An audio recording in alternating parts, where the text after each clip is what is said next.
Thank you for joining me.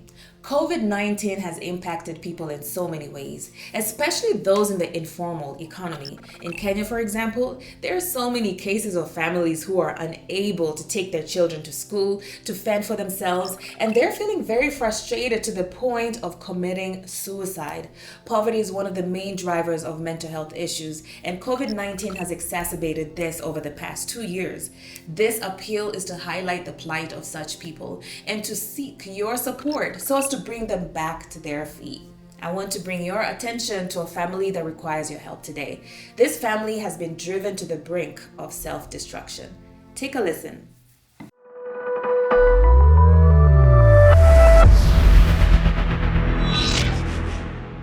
My name is Mary.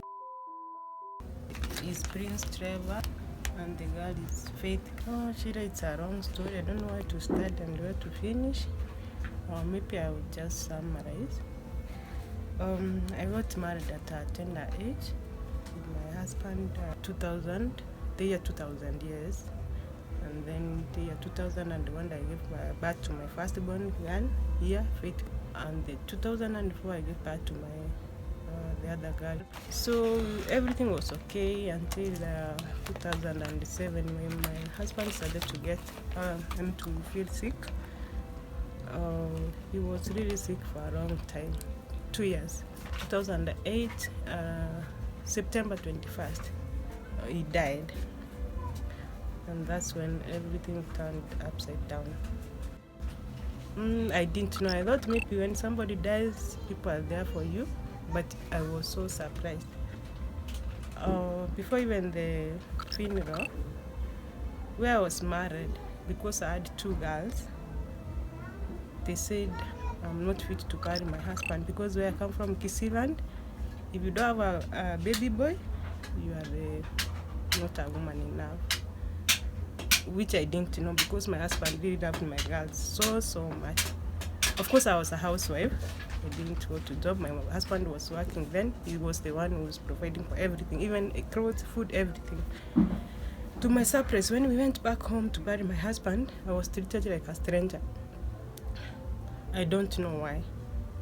I was really down because even food, we had to cook for our own food separate because they didn't want us to mix with them.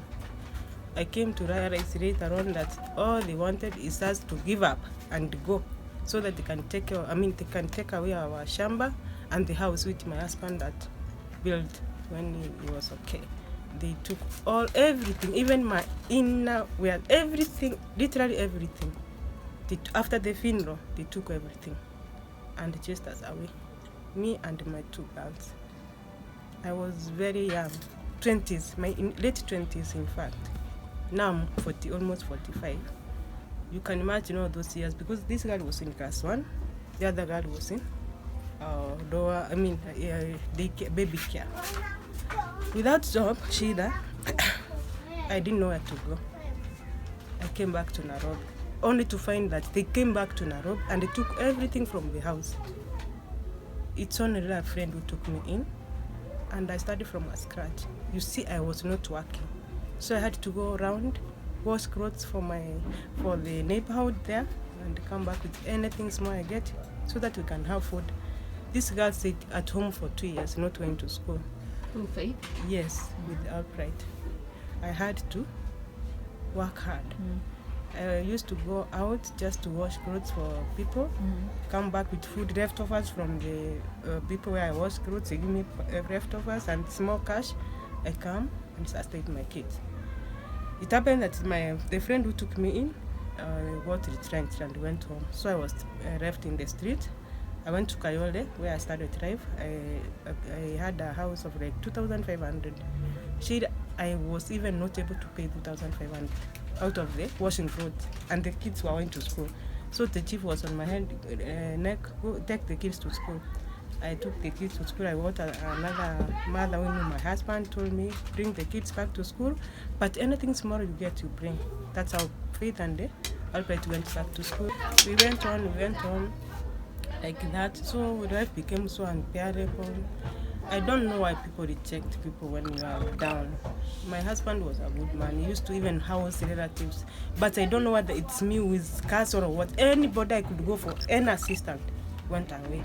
Just chased me away. I've been doing shady jobs. I've sold even here.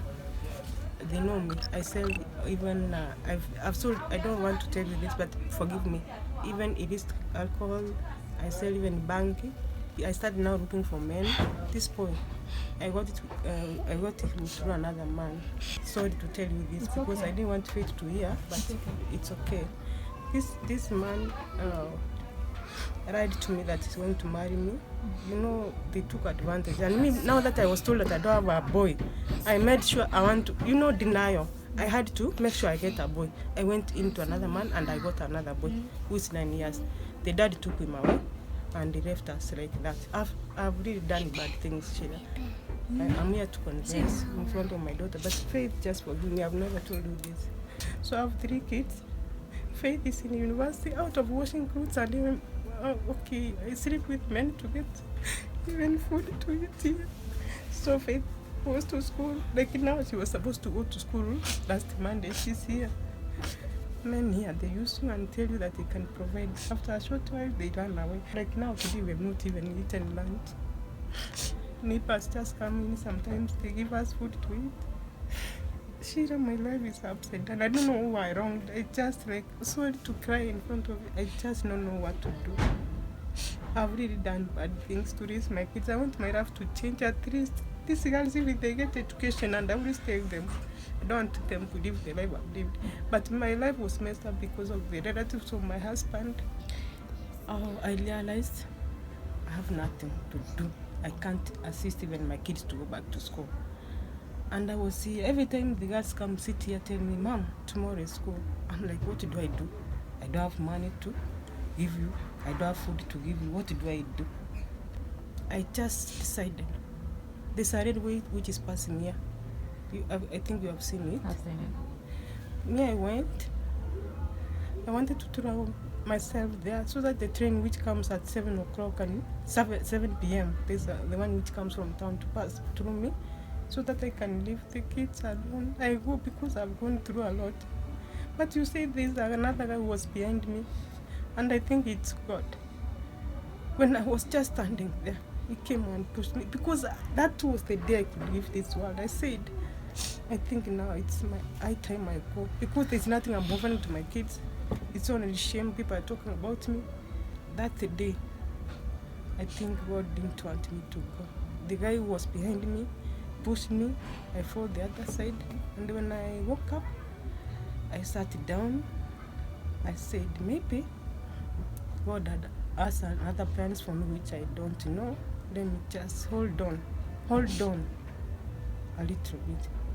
I was so depressed. That's when I came and sit here. I told him, now you see, now your education, I am not able to even take you to school. What we can do, we go. Everybody come here with something. You go fend yourself. You come with food, we eat. That's the most important thing. Education is no more important. That's when Kimma decided, Mom, I think you are taking a wrong path. Let's pray for God to intervene. From there, I don't know how Kimma decided to call you. And then after calling you, God came through for us at 3:30 when you sent us the 3,000. We went to do shopping. In fact, when I was throwing myself away, the landlord came here. I have taken this room and the other room there for the girls to read because here you see it's not conducive.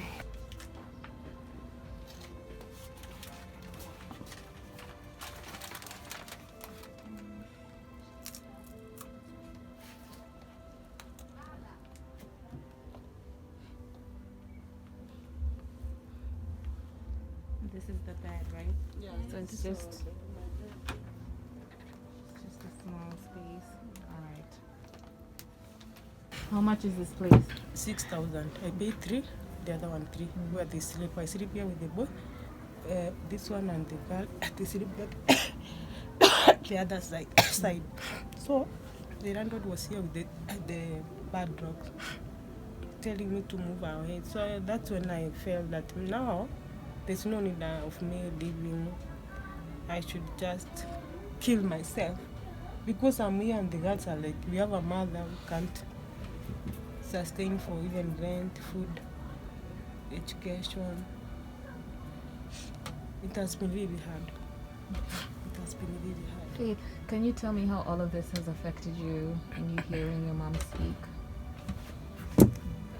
Sometimes I feel really bad because even when I go to school, all my other friends, they're not sent away for school fees. They can pay their rent well. Me, sometimes I go, I find my house has been locked. At times I even sleep hungry and I can't call home because I know even if I call, they're struggling here.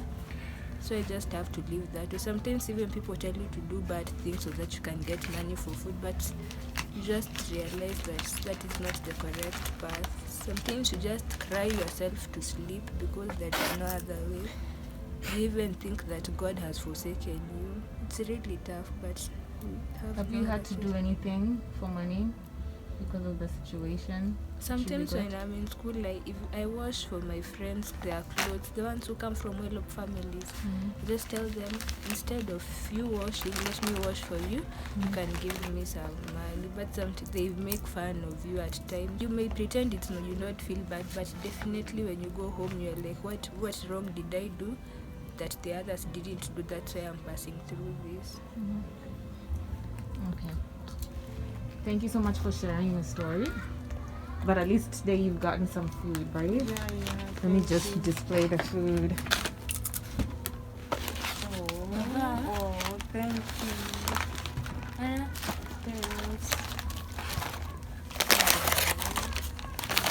Some snacks.